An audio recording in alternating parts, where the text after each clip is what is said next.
Welcome back. In the last segment, if you recall, we were talking about the 1973 October War, also known as the Yom Kippur War, and the buildup was to the point in which the Egyptian forces were able to cross the canal.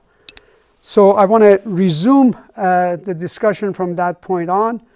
So the whole point of that war in terms of its impact on imagery was that Israelis were really caught totally off guard. And on the second day of the war, reportedly Golda Meir, the Prime Minister of Israel, contemplated suicide because they were so devastated.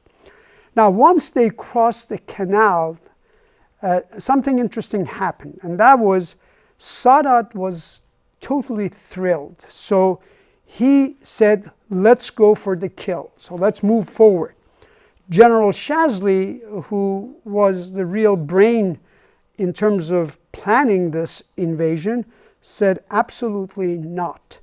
He insisted that the Egyptian forces must remain under the protective cover of the SAM's missile, and therefore they really cannot advance at this point beyond the 8-10 kilometers that they had been able to advance into Sinai once they crossed the canal.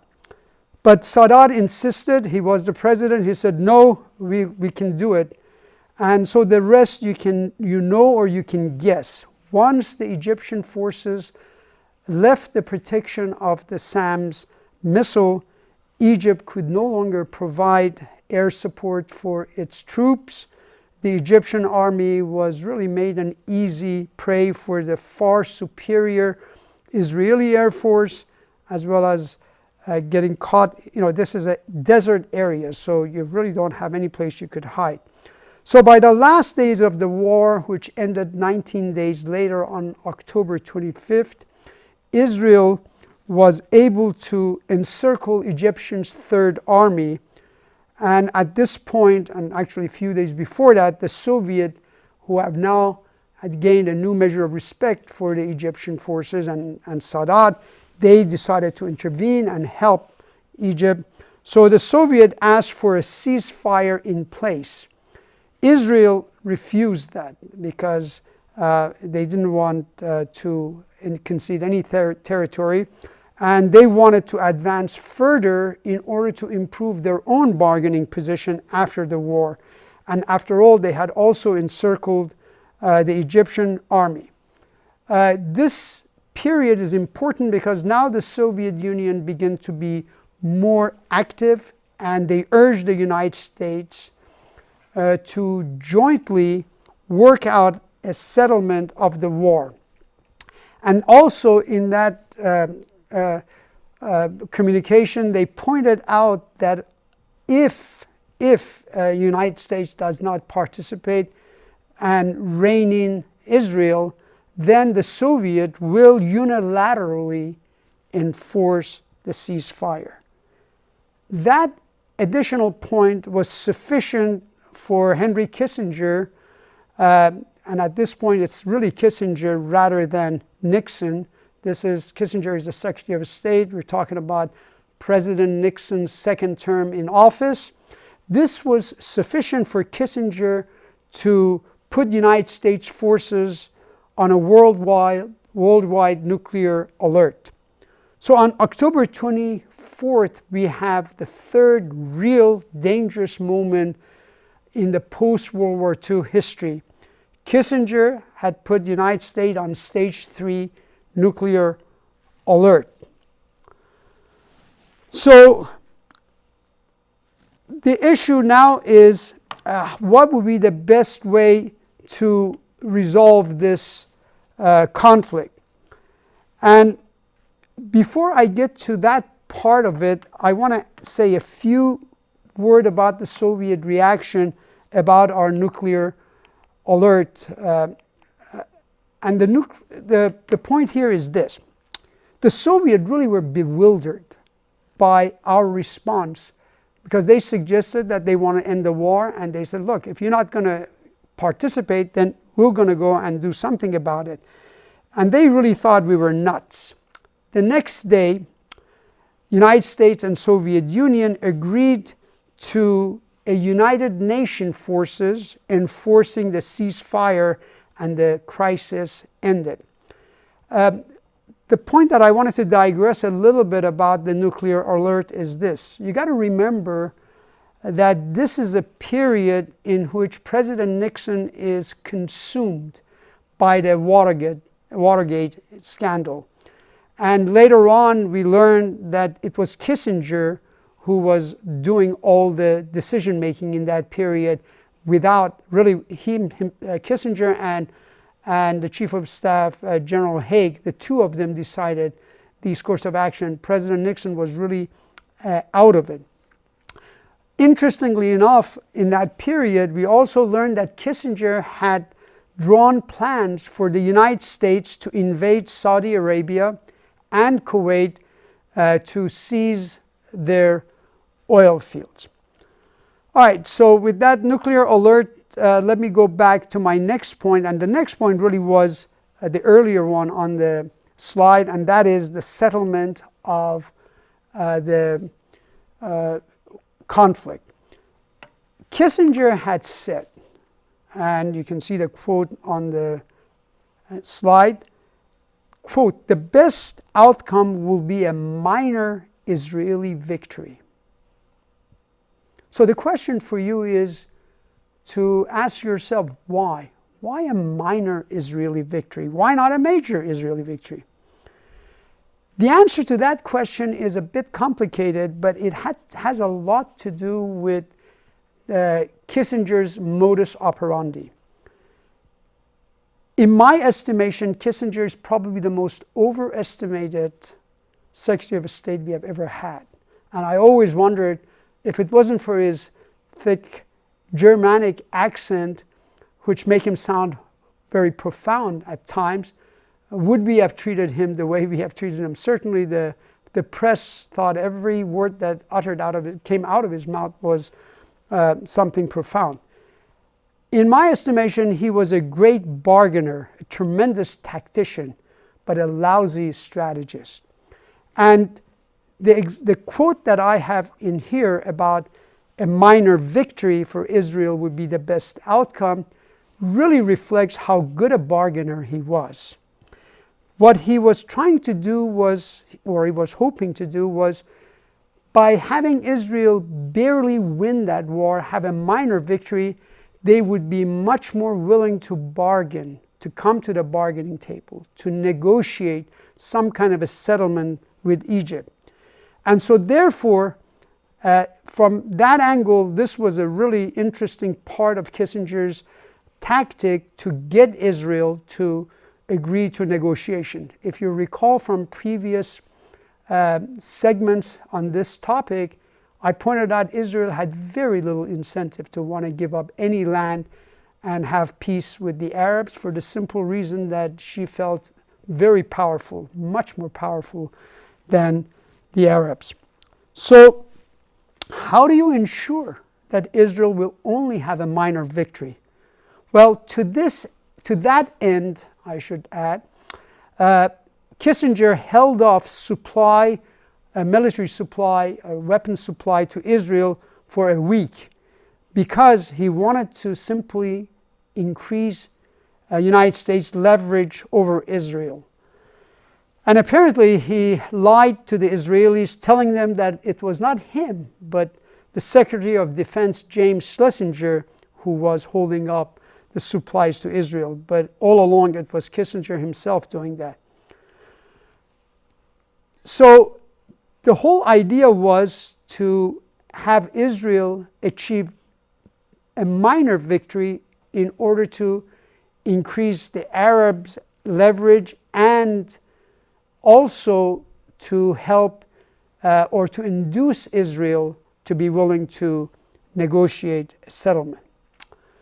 Now, we also talked about the nuclear alert, so this is a very, very dangerous moment in world history. So now the question is, what was the Soviet role in the October War?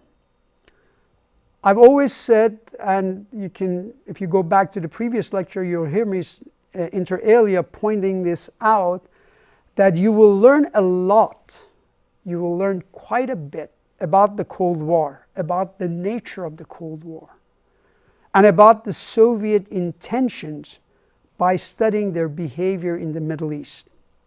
Remember, Middle East is a region that was profoundly impacted by the Cold War conflict. Arguably, Middle East was the region in which the Cold War really began. 1946 Azerbaijan crisis, when I mentioned. So the Soviet behavior during the Yom Kippur War really provides us with some excellent examples, some excellent illustration of their behavior, which you will see was sluggish and reactive. Their involvement was always reactive rather than proactive like the United States was. And in that sense, it really does betray the stereotype of the Soviet as an ineluctably aggressive superpower, which we had painted all over our media, and certainly our policymakers operate on that basis. So you would guess that Soviet behavior being so reactive in that conflict, it would have some impact on the imagery that we held of them.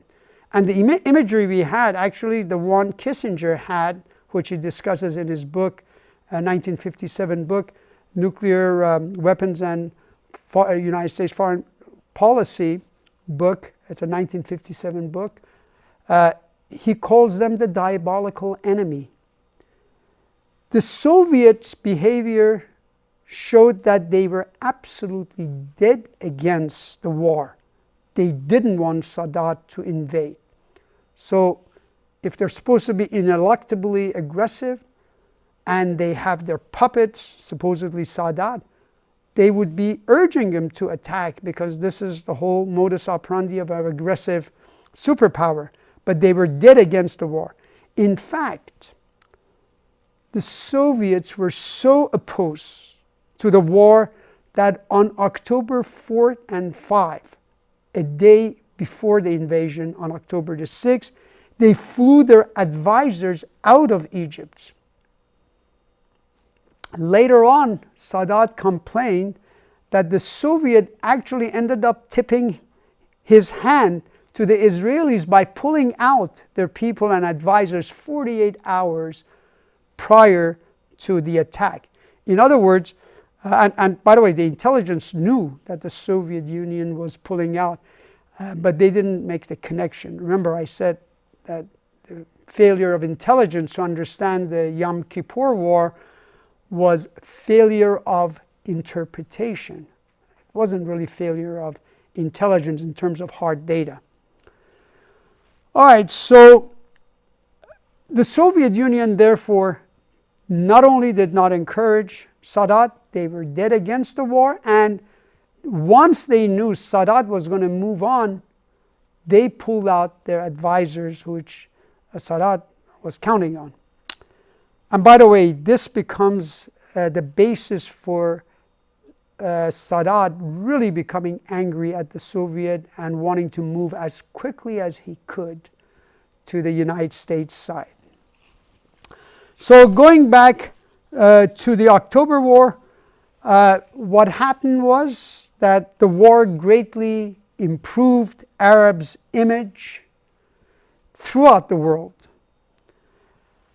And recall that all along, this is exactly what Nasser wanted to do. The idea of the war was not to win, but to change perceptions, to change stereotypes.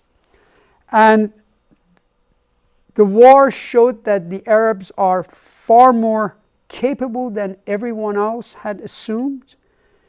Israel also experienced a reality check and now felt vulnerable.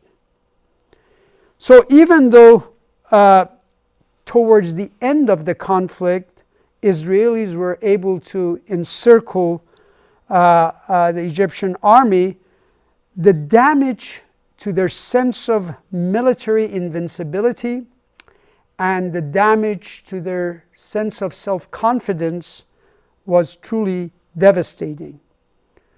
So Arabs really come out of this conflict with their heads up, and now Sadat is at the peak of his power, at the peak of his glory. But Sadat is also a person who could not share glory with anyone else.